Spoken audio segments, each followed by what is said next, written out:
Welcome to How to Become a Great Speaker Easily, Conveniently, and Quickly.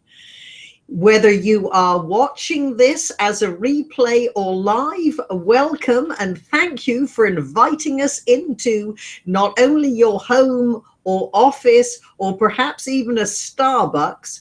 We are helping you maximize your speaking effectiveness. When I say we, of course, I am Patricia Fripp, and we have a very important team member, Paul, who will engage with you. Paul, tell our friends how they can answer polls, send us questions, etc. Paul, take it away. Hello, everyone. On the right-hand side of your screen, you'll see a chat window.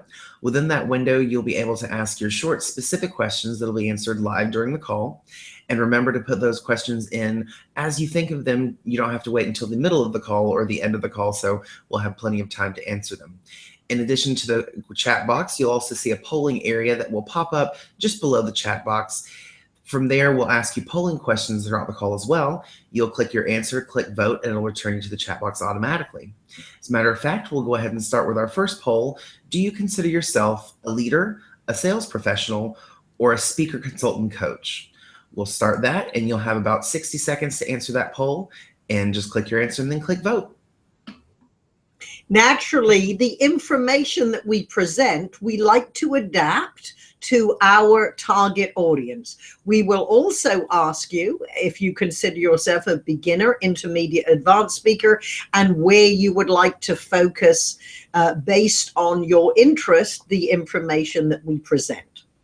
So whether you have been to one of our events or met me in person, our goal is to have an action-packed, valuable, content-rich session. And feel free, as Paul said, to send us questions. We will answer them as best we can. We often find when it's time to say goodbye, people then start participating. So don't be shy. There are 5 ways to look at your presentation, however you define a presentation, to make it better. Very simply, how do you structure your presentation? Whatever your audience, whatever your content, every presentation of any length has a central theme, a dominant thought, or what I would call a premise, the big idea. And the big idea, just if you could write that in one sentence as it relates to the audience. So for example, our premise would be every participant of this event, so every speaker tuned in can be an even more effective presenter. If I was saying to you this conversationally, hopefully, because this is a conversation with you, even though you're not answering back for now, you would think, good, how do I do that? And the answer is you will become an even more effective presenter when you, 1, structure your presentation simply, logically, and conversationally, built around the big idea. Your talking points prove your premise is that you can be an even better speaker. 2, open with impact. You want to immediately engage the audience. Don't waffle around. And you have dozens of choices which are going to vary. And for many of our students, they present similar content. And part of how you open and engage can make it fresh for you. 3, we want to always connect to the audience. You focused language, watch your you versus I balance. In other words, don't say, I'm going to tell you. Instead, you are going to learn what you will hear. Then the next, we want to, of course, have great stories and examples, because although we use words to communicate, our audience sees our message. And then 5, razor sharp specificity. If you are one of my regular attendees, you know specificity builds credibility. We don't like sloppy language like stuff, and even the word thing. What do you mean by thing? And then to be specific, we want to make sure you don't kind of or sort of anything. You do or you don't. So, Paul, what is the answer to our polls? Well, we have 58% speaker, consultant, coach, 37% leaders, and 5% sales professionals. All right, well, good. So inspiring your audience and certainly how to get your message across as a speaker will be our major focuses. Then let's also ask them, Paul, do they consider themselves beginner, intermediate, and advanced? So let's look. Every leader, and most speaker coaches are busy in December, January, and February because all your meetings are going to be presented, your January sales meeting. And so a January sales meeting has a certain structure built within it. So it will be, this is what we are celebrating from last year. Here are our plans for this year and what we expect and need of you. So that structure is put together. I would certainly recommend every leader has an inspiring opening, and it could be, certainly you're going to celebrate, oh, it's so great to be together. However, make it something more inspiring for the future. And a great walkaway line for any leader is remember together, the best is yet to come, which can be a conclusion. Every leader needs to tell some personal stories. And whenever I work with executives, they often say, well, do people want to hear these personal stories? Yes, because for a leader, it's very important that the audience sees the person behind the position. We will respect the leader, the president, the general sales manager. However, we fight harder when we know this is a person we really care about. Paul, do we have beginner, intermediate, advanced?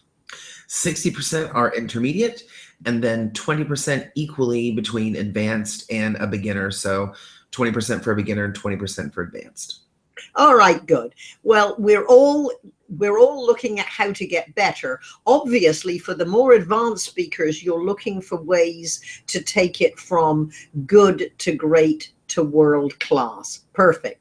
Paul will also put up another poll, which will ask you what area of interest you have.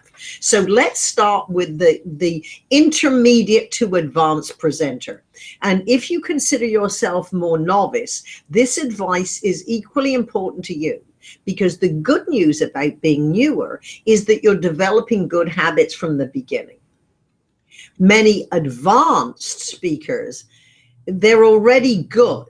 They're getting great success, great results. And it's how do you notch it up when you're already great? And my best recommendation, whether you're a leader, a sales professional, or a professional speaker, consultant, or coach, take a live presentation. Record your next presentation on your phone, whatever device that you have, and have it transcribed, because there are 3 presentations. With every presentation, there's the one we intend to deliver. 2, there is the one we actually deliver. And then the third one, the one we wish we'd deliver if we'd reviewed it. So take this live presentation. This is not one that you're sending out as a demo that's been edited. Take the raw, unedited, and have it transcribed. Double space, 14-point type, and then read what actually came out of your mouth. And you will be horrified. I have had Hall of Fame keynote speakers that I'm working with send me the script. One called and said, please, Patricia, don't read it. I'm embarrassed. Well, by that point, I already had, and I can see why he said he was embarrassed. What happens as a seasoned speaker, we always get more comfortable, and confidence comes with doing. However, I would challenge us all to, one, constantly review what we've done. Because as we clean up one part of our presentation, certainly other bad habits will slip in. And Paul, what do they need more help with? We've got impact is 6%. Sorry, I didn't hear that, Paul. Can you say it again? Yes. Impact is 50%. Creating content 30%. Telling stories 40%. And structure 12%. Okay, well, Paul, I'm going to look down because, all right, good. I'm going to look down because I could not hear you very well. So opening with impact is a lower percentage than I thought. Creating content, structuring your presentation, telling stories. All right, stories is the most important. All right, good. Well, let's pick up with first of all, we're going to start with creating content, 30%. So let's go back to looking at your script. If you have a transcription, first get different color highlighter pens and look at every time you have an I, yellow highlighted. In review, look at, are there times that you could make it more you focused or start the sentence without I? You're saying this is very nitpicky. That's how you go from great to world class. And it is not possible to speak without saying I, and I'm not telling you to do that.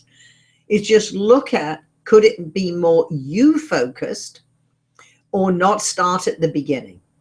What we are always trying to do is speak as an audience advocate, which means you put yourself in the place of the audience as they're listening to you. Would they be thinking, well, so what? Who cares? What's in it for me? When are they going to get to the point?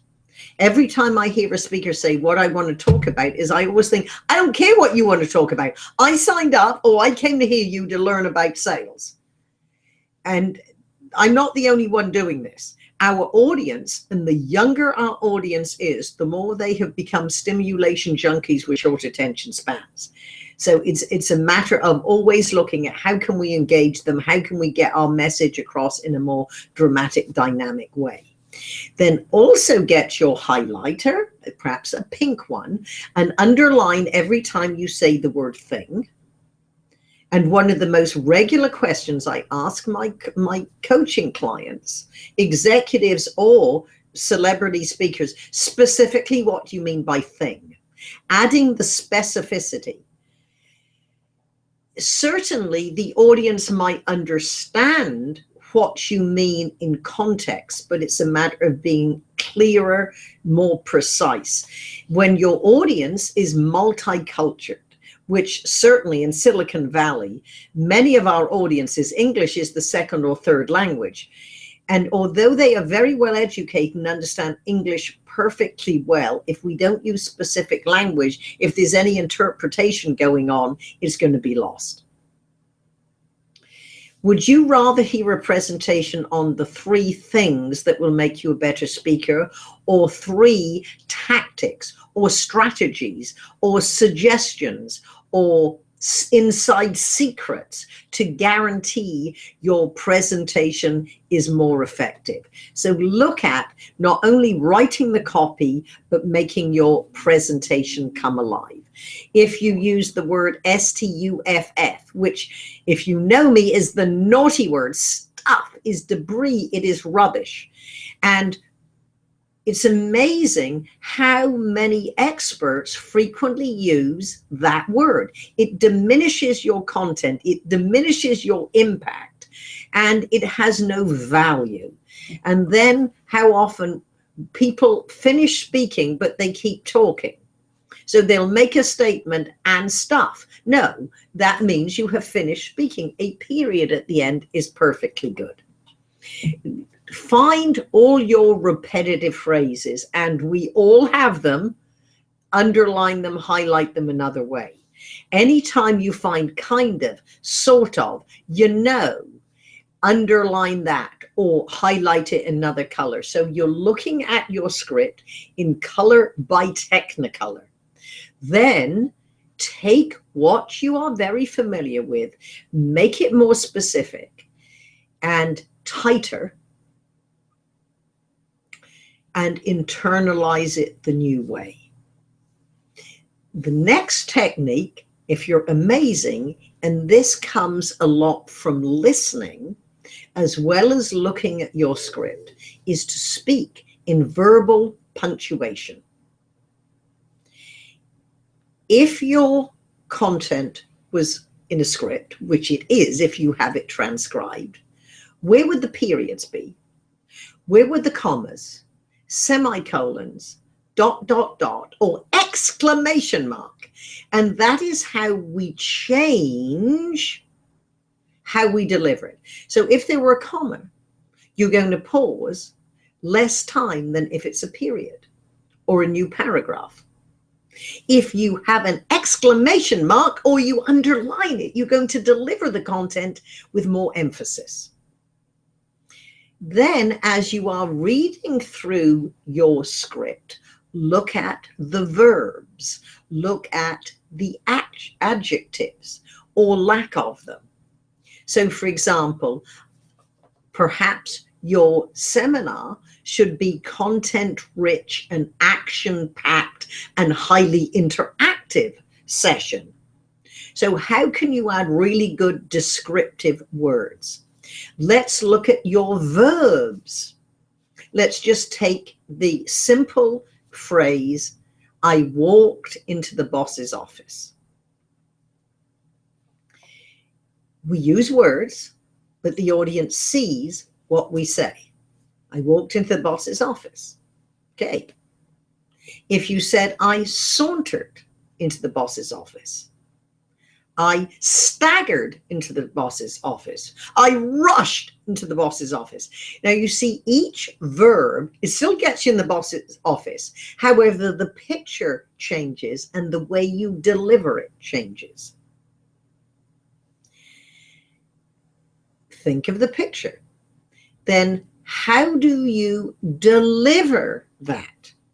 I am not saying stand still throughout your presentation. However, I am totally recommending that you are strategic in your movement. I recommend, and this is not true for everybody. The famous Bill Gove, the founder of the National Speakers Association, or the first president, he would walk on stage talking, and this very much went with his style. And even if you do walk on stage talking, most of us are walking on to applause. I recommend you stand still at the beginning. One, how you stand represents the stability of your ideas and the stability of the organization you represent. If you are a leader, it is representing the stability of your company and perhaps the results you're going to present about. And then when you move on purpose.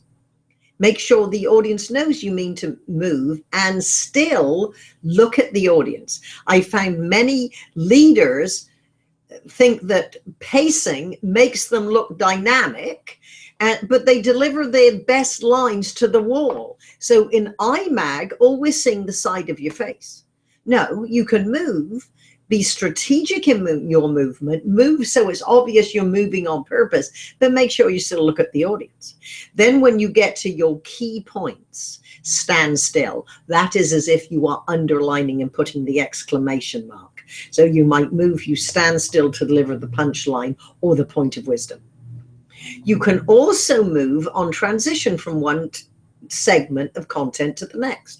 For example, with one executive I was working with, his speech was transitioned in a way fast forward 7 years. So he would move to the next stage in his life. Now, as you are looking at the audience, your right, which is the audience's left, is the past. So if you're talking about the past, you gesture to the past. You don't gesture into the future. Even if your audience doesn't know the rules, they feel something's not quite right. There's a disconnect. And then, so we move on purpose, we move on transition, and we move on a movement specific phrase. So let's go back to I walked into the boss's office. One, the audience would imagine you walking into the boss's office, and I assume standing in front of his or her desk saying, I want a raise. I work harder than everybody else, whatever your purpose of being in the boss's office is. However, if you keep walking, they imagine you're walking in the office, you're walking over the desk, you knock the chair down, you walk over your boss, and you're out the window. So not only does your movement have to be movement specific, on purpose, on transition, it needs to represent what you are saying. It underlines your message. So these are ways that a good speaker gets to be great. Now, Paul, do we have any questions at this point? And feel free, any question that comes on based on what you're hearing or what you want to know, please feel free to send it in. Rebecca asked about putting humor into each. What are some add humor? So, Rebecca, some ways to add humor. One, well, of course, you can learn some basic comedy principles. What I recommend for most of us who are mere mortals, it's good to learn a few principles of exaggeration and the law of three. However, uncover the humor that is in your presentation. It is probably there. Also, as my dear friend John Cantu, Paul, I'm hearing an echo for me. Correcting. Right. My dear friend John Cantu, who was a comedy writing teacher, he used to teach principles about exaggeration, and some words are funnier than others, and many of our good National Speakers Association heroes do the same. It's a matter of asking yourself, am I a funny person? And he would say, do you make your friends laugh at the dinner table? A lot or a little? Because what you're going to do, you don't want to artificially push humor into a presentation, one, if it is totally unnatural for you, or if your subject isn't necessarily funny. It can be amusing. The truth is often very funny, so uncover it. Many of my funniest stories are really reporting what people said, perhaps with, so for example, one story I talk about, a group of speakers, we turn up at Baskin Robbins exactly 9 p.m. when the manager is turning around the closed sign. Now that's all true. My comment is, you could tell he was the manager, 16 years old, little white cap. Now, that usually, it's not an enormous laugh, but it gets people a laugh. And then, and this was word for word what he did, because we offered him, hey, stay open. We got 28 ice creams, 10 minutes work. We give you $30. They huddle a focus group to study the problem. Now, that usually gets a laugh because we're always in a business context. They're always having focus groups to study the problem. So what makes it amusing is that you take an everyday phrase and put it into a situation where it doesn't belong. And that adds to the humor. And then when he comes back, and this was what he actually said, could you make it $40? Now, the point is, as sales trainers, we appreciated he tried to get more. But that young man realized two important principles we must never forget. One, life is a series of sales situations. And two, the answer is no if you don't ask. If you are an amusing, entertaining business speaker, then everyday life that is funny will work well for you. If you are a humorist, And I seriously doubt if you would put your, if you would put your shingle up as a humorist unless you genuinely had great talent. Another technique for our leaders, many of the executives I've worked with, they have been misled to believe they absolutely have to be funny. And very often the communication experts give them jokes to tell. Well, if your joke belongs to the world, you've totally lost your credibility. So it's, without looking at your script, Rebecca, I can't tell you how you can add humor. There are some very good people who will take your script that we can recommend if you want humor added to it, but it's going to be natural and organic. Paul, any other questions? Yes. Paul, for some reason, I really can't hear you. So let me hit, okay. Okay, we have our friend Hiba said, okay, an interview with John Cantu taught you how to uncover humor stories. Good, wonderful. Let's see, Denise, wondering how about detail in a speech. I could smell the aroma. Okay, good. Well, certainly with Denise, yes. When it comes to what do you see, hear, taste, touch, and smell, this is good. Detail is great. However, what happens, and I believe a few of our friends get a little carried away and overdo it when it isn't that important. So you have to be the balance of that. Carol, I have clients, mostly the women clients who deliver their statement or question and have an impulse to immediately restate it. Okay, can you see that question? Oh, they're coming in, Paul. So let's try it again. Paul, can you read that to me? Yes. I have clients. Let's see here. Paul, I really can't hear you.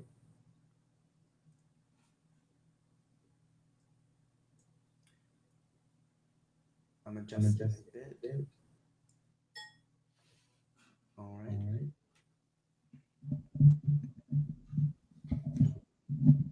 Now, you might be wondering why I would rather have Paul read the questions than do them myself. And certainly, as you can see, I can see your questions. But when you are communicating with an audience, and we have hundreds of people signed up, we know they're not all live, I am just having a conversation with you. And so I am looking at you as if we were having a conversation. So if I read the questions, I have to look down. So that is one reason I'd rather stay engaged to you. Two, it adds a certain level of variety when Paul reads the questions to me. So let's try again, Paul. All right. I'm still echoing a bit. Can you turn your audio down just a little bit on your computer? Me? Yes. All right.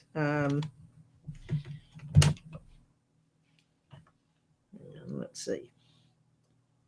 Now you're asking me to be very technical. Paul, okay. I'm sorry. Oh, okay. I'm going to. I'm working with different computers here. Okay. Let's see. How about now? I think it's better now. Okay, good. I have clients, mostly the women clients, who deliver their statement or question and have the impulse to immediately restate it in slightly different language or format. For me, this pattern interferes with the audience or listener's ability to deeply comprehend the point of the communication or question. I would agree with you, and perhaps what your clients need to do is spend more time rehearsing, because if there are two different ways to make a similar statement, perhaps what you want to do is just get comfortable with the words in your mouth by practicing, and it can be as simple as walk up to somebody in the at the water fountain, or practice on your friends at the dinner table just to see what is most comfortable, what really tastes best in your mouth. That's all I would say. And it seems as if these are your clients, so you can consult, get them to practice different ways and perhaps record them so they know what sounds best. And if they don't know what sounds best, you use one opening one time and one the next and just see the response. Yes, Paul? This is from earlier when you were talking about tighter language. Isn't the written word always tighter than the spoken word? Probably because the person writing it is looking at it, editing, then an editor is looking at it, or if it's an important proposal. For example, we have a retired English school teacher look at our proposals just to make sure. So of course, we spend more time editing when we open our mouth. And this is understanding the difference between a conversation and a conversational sounding presentation. If we're having a conversation, there's back and forth, there's no plan. It is more natural to use looser language, to have run-on sentences, because we don't think in advance. The difference with a presentation that is going to sound conversational is that you rehearse it, that you focus at least on how you're going to get off to a good start. So my suggestion is, if you are a good writer, spend some of the same energy you would preparing your presentation. And then in rehearsal, and certainly if it's a presentation you deliver more often, it will become as tight. Now understand, the written word is for the eye. The spoken word is for the rhythm. When we speak, you speak in shorter sentences or phrases. If the sentences are too long, which they can be if they're written, you will run out of air. Paul? Let's see here. Someone else said, so it's better to use some attractive verbs. Yes. Well, make what you're saying sound more exciting. By attractive, it depends, more interesting. Would you rather go see be invited to a seminar that will tell you how to deliver a seminar, or an action-packed, content-rich, audience-involving? Now you know that you're going to get your money's worth for content. You're probably going to be engaged because we promise that. So it's a matter of, even if people are going to come to an event, you still have to sell them on, you've made a wise choice. All right, then from Denise, she was wondering about details in the speech, like I could smell the aroma of freshly brewed coffee. Oh, yes, and that I brought up. Yes, some of our friends get carried away. And all I say is, fine, pick a story that it's important, but don't put it in every other story. Now, how we're going to add, we'll talk about how to add a few more details when we get to stories, which will be our next subject. All right, now we have tips on speaking without notes. If you have a simple structure, and if you need notes, take notes. And very often it's good to take notes even if you don't need them, because it's your security blanket. Because a lot of this, especially if you're less experienced or you're seasoned, but this is a brand new speech, or it's a very important client, or you need to add some of their language, it's good to take notes. What you're not taking is an entire script.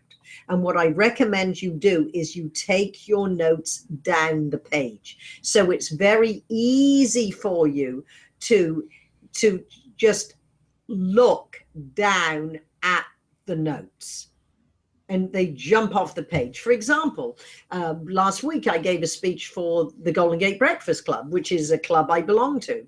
And although much of the content I had delivered before, I'd never presented it quite in this format.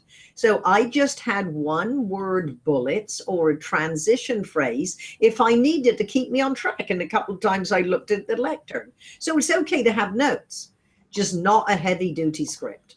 And with my executives that use teleprompters, I'd say, one, you might create a script to internalize it, but you want to get less. In the teleprompter, you need the opening line, a one word to remind you of the story or example, perhaps the transition line, because if you have a script, you will look down at it. And the whole idea is you don't have to be perfect. You have to be personable. And you're not going to be personable if you're not looking at the audience, which is one of the reasons I want Paul to read me the questions. Okay. All right, next one. All right. This question is, how do you conclude with power? Always revisit the opening of your presentation to see if you want to tie it into a circular technique. Then you certainly, as part of your review of your presentation, so how do we bullet? And then I recommend you challenge the audience. And a lot depends on how you structured your presentation. You might say last story or last thought, or it can be just like an opening.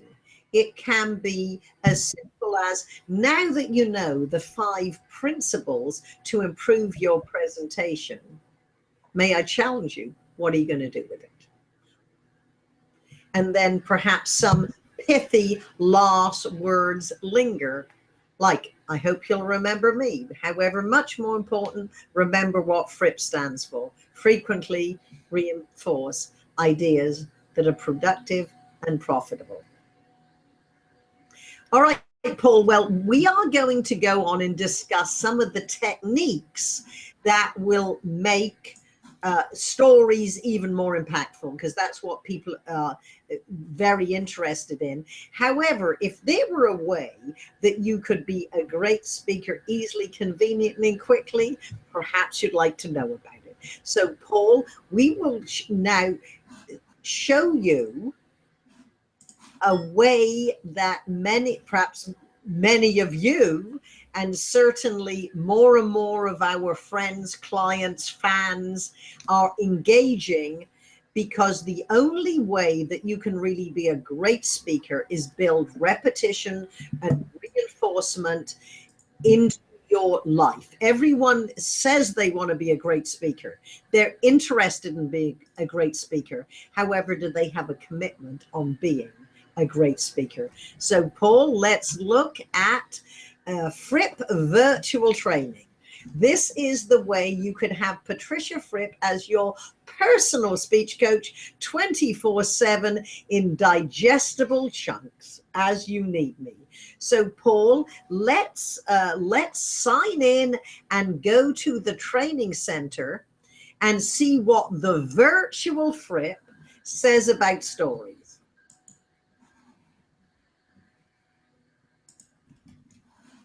And we certainly hope that if you have not at this point signed up for Fripp VT, you will take a trial. So let's start the importance of a good story. So a little me will always come on and tell you exactly what you're going to hear, but we will then, Paul, as soon as I stop talking, let's take away the virtual Fripp, the importance of a good story, chapter 1. And could you hear yourself okay? No. Well, I couldn't hear myself. Okay, I'll fix that. But I didn't, but that doesn't matter. If we can hear a good story, let's see how it goes. And if you take a trial, now I'm not hearing this, Paul.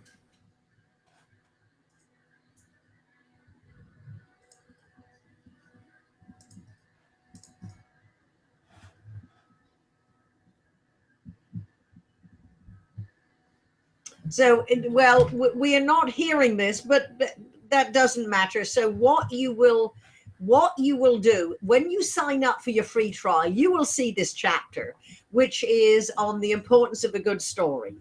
And this is really saying, how often have you seen a great speaker that captivates the audience? Then that means that they are telling a great stories. And I'm not sure if we have our Fripp BT users this afternoon. We are interviewing Kelly Swanson, who, of course, is a masterful storyteller. But as you can see with the interactive virtual training, not only am I talking just to you, virtual Fripp is there, and we visually and with bullet points reinforce what you're learning. And then throughout the chapters, we are asking you questions, not to trick you, just to make sure that you learn the information. And at the end of the chapter, we ask you more questions. So if you are a Fripp VT user, we encourage you to make this a daily habit. Certainly a weekly habit.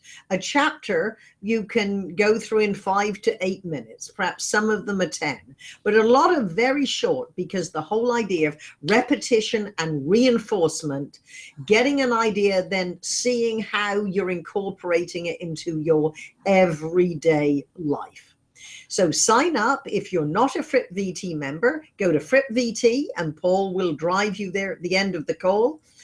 You can sign up for a free trial on stories, one on openings, and one on sales.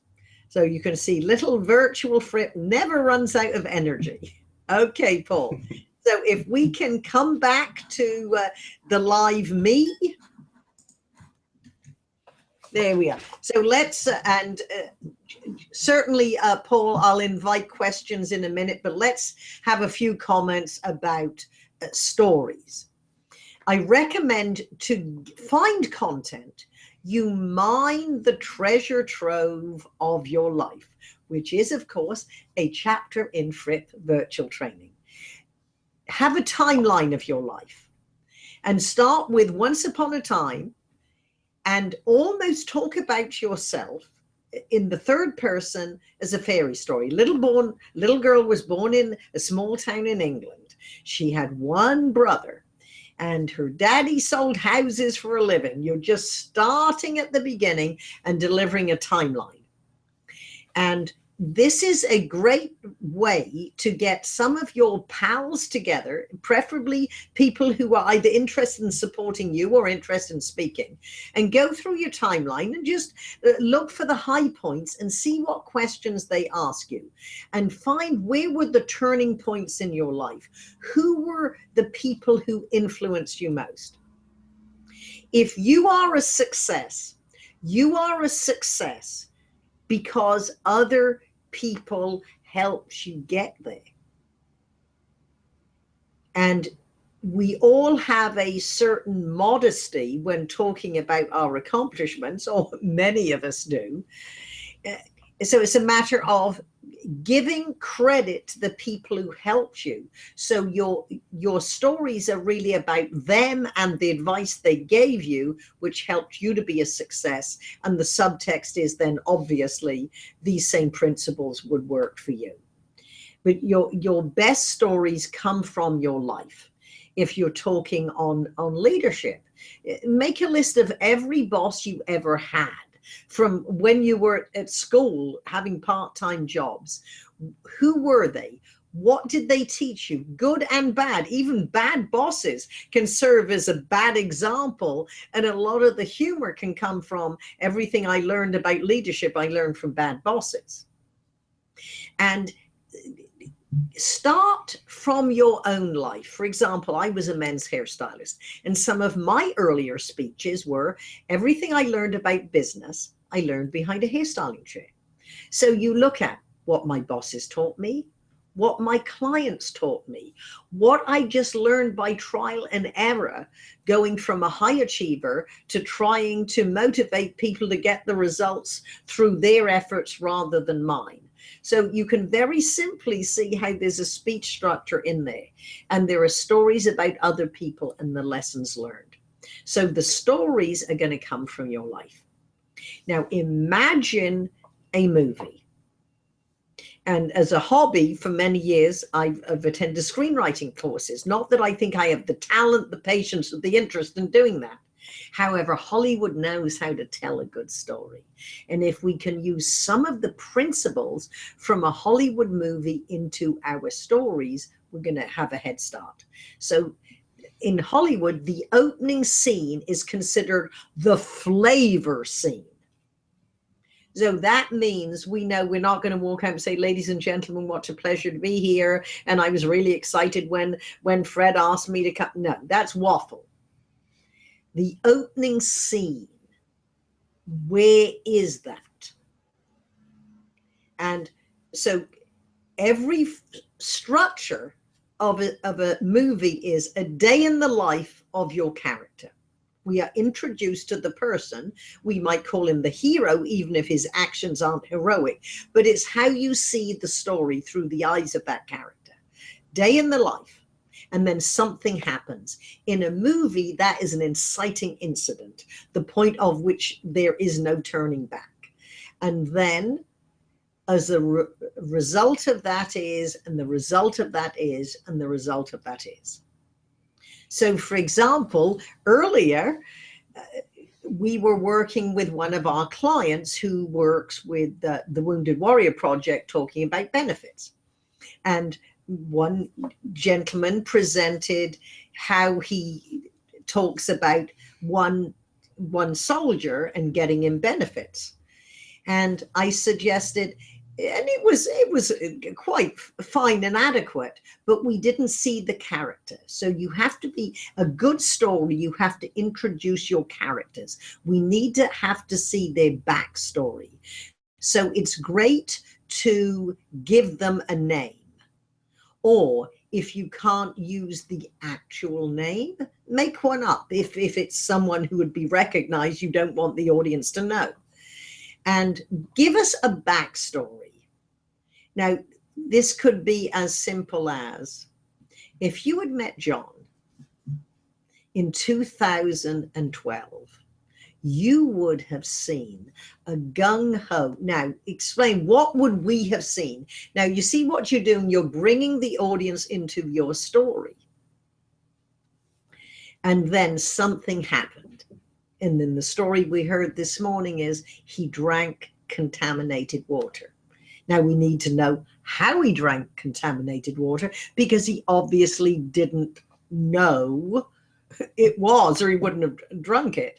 And then now, and think of this as scenes. So scenes is if you had first met Joe then the inciting incident, he drank water. Contaminated water. Now, if you'd seen him 6 months later, you'd have seen Joe was no longer 230 pounds of solid muscle.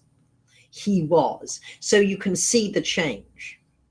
Now, how does the Wounded Warrior Project benefits help Joe not fight on the battlefield, but fight for the benefits that he deserved?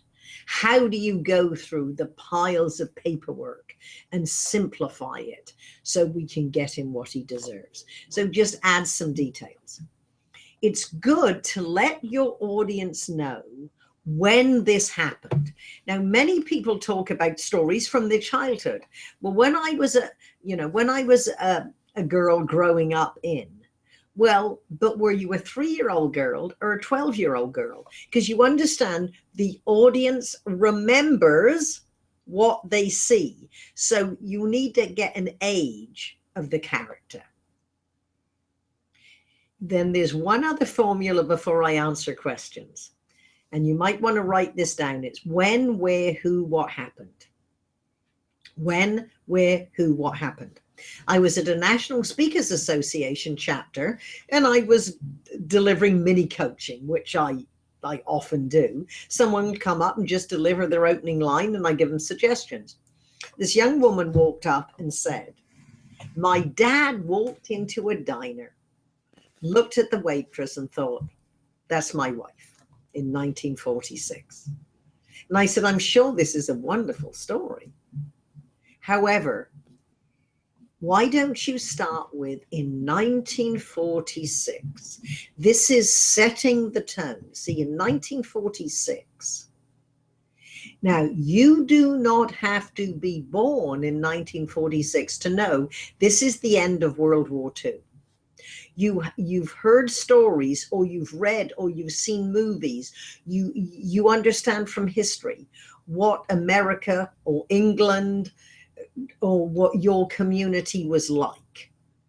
You have an idea. I know growing up after the war, we were on ration books. You couldn't just go to a store and buy whatever you liked. So there's the picture you have of what it was like. You've heard stories. You also know when he walked into a diner, you know what the diner looked like because of movies and themed restaurants. Now, I don't know about you, but when she talks about her dad in 1946, I think he was a soldier. I think he's in uniform. Now, I know he has experienced situations he's never going to talk about. Even with the people he served with, they'll acknowledge it, but they won't talk about it. He will never tell his parents or his civilian friends. I already like this man because I have an emotional attachment to anyone serves our countries. Now, can you see that is what Hollywood call rooting principles? I'm rooting for him. So when she says he looks at the waitress and think that's my wife, because to me, I know he's suffered to keep us safe. I want him to get the girl. I know what the diner looks like. And I bet he walked over because he's alone. He sat at the counter. I know what the waitress looked like. Perhaps not exactly, but I know she probably had a little cap or a hairnet. She had a penny. I bet she had thick white shoes with rimply soles because she stood up for 8-10 hours a day. And I bet she said to him, would you like some pie and coffee, honey?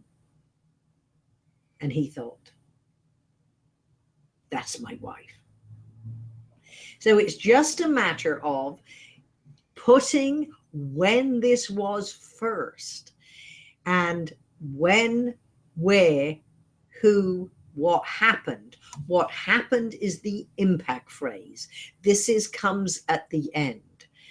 And if you help the audience see, they are filling in the blanks for you. It doesn't matter if the picture's not exactly what it was for you. It is for them.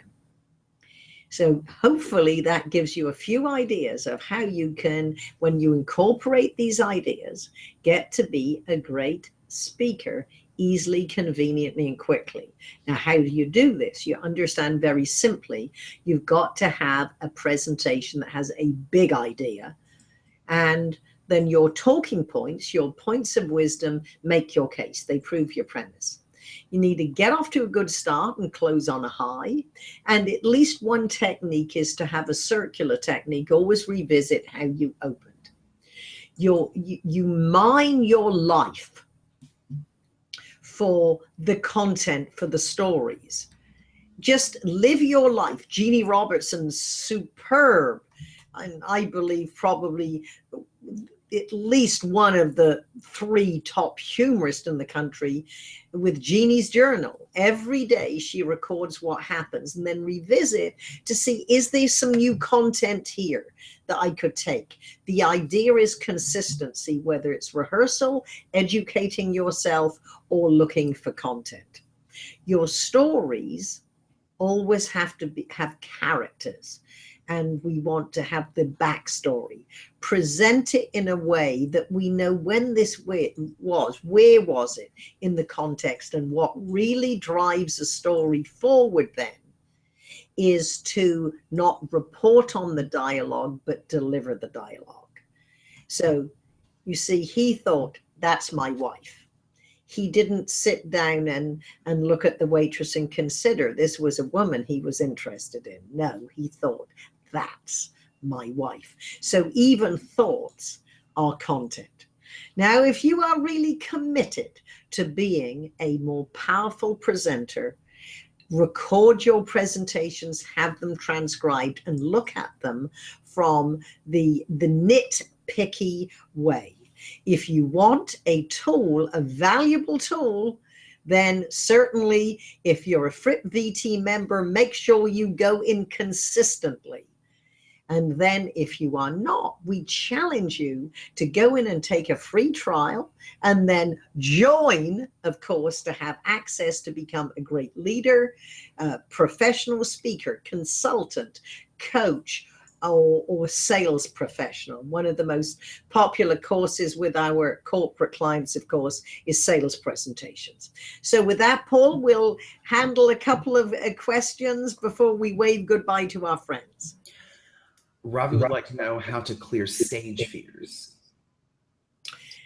Security is knowing your lines and rehearse, rehearse, rehearse, rehearse, rehearse. As Michael Caine said, rehearsal is the work, performance is the relaxation. And you practice with safe audiences, whether it's Toastmasters or your own friends. And believe me, once you start focusing on the audience, you're less focused on yourself. All right, in a 1-hour presentation, how many strategies would it be best to cover? 3, 5? Well, it depends on how much detail you need to make your point. It is, I would say probably 4 or 5 are good, depending on how much you need to develop it, how complex they are. All right. And what percentage of humor should be used? For instance, how much of the speech should be humorous? Well, it depends if you are a humorous speaker or not, if you are funny or not. So there is no formula that I can give you. All right. How spontaneous should you make your speech? 5%, 50%, not spontaneous at all? Good question. Well, the idea is that you very clearly hold the overview of your presentation in your mind. So you walk up and you know where you're going. If it is a more informal, for example, you might have a 3-hour on presentation skills, of which you have an hour of content, and the rest is you're playing off the audience. You're asking them to brainstorm or to try their presentations. So a lot depends if it is a keynote, if it is a 15-minute presentation or a 3-hour presentation. And if you have 3 hours, you do not need 3 hours of content. You probably need maybe 2 hours, of which you might deliver an hour and a half on the subject. See, you're going to have some audiences who do engage, who do want mini coaching. They do want to get up, or they do want to brainstorm this at their tables. And there are others that don't give you much, so you have to keep going. So the idea is start with your content and build your interactive skills. Now, with a keynote, you probably need at least 80% what you're going to do. And you might find that there are situations on the program that you can tie in, or you hear another speaker or one of the leaders' comments that you can tie into. However, if no inspiration comes and there's nothing that you can tie in, you need to know you can fill your time in an engaging way. All right. And from Michael, any suggestions for handling technical problems with sound systems or video in the middle of your speech? What, if anything, do you say to the audience during the breakdown? Well, and we had a little glitch here. So it's technology is technology. What you have to have the confidence in is knowing that you can handle it and you can go on without. So, for example, if you had a somewhat complex PowerPoint and they have a handout, then you could always go from the handout. Now, I've had friends who planned to use a PowerPoint, and for whatever reason, it didn't work. then don't tell them you had a hand PowerPoint. Just go on and act as if you intended not to use it. Because we got to remember, a PowerPoint is our visual aid. We're the presentation. We're the stars. The technology works for us. So you can just make a comment as you can either ignore it or incorporate it. I would just probably say, well, don't you love technology? And then move on without it. Or you might simply call, you need to know, if this is a big production, who you would call if you need help. So you might say, Carol, this is the time for you to go call Joe, and then move on until Joe turns and does his magic. Next. Is there another technique of storytelling other than telling a story to make a point? Well, every story has to make a point, unless you are just there to entertain. And certainly with sales professionals and with leaders, what you're doing, you're telling a story to project the audience into the future. And this is certainly a technique that will be used in January sales meetings, where we want, when this plan, this strategy is in action, what life will look like. Or if you are selling a product or service, you're going to paint a picture in the future what will happen when the client does business with you. Paul? All right. How do you handle a disruptive audience member? Incorporate, ignore, or in rare occasions, you would ask the audience, you would ask the meeting planner to get rid of them. Now, you understand, with questions that are general, it's very difficult because situations do vary. And in a corporate environment, this doesn't happen too much. It's fine if people disagree with you, because that's debate.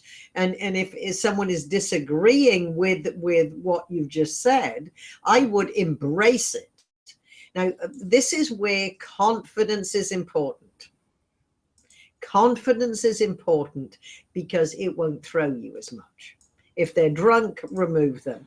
But we don't have, speaking in the morning for a corporation or association, you don't usually have a drunk audience.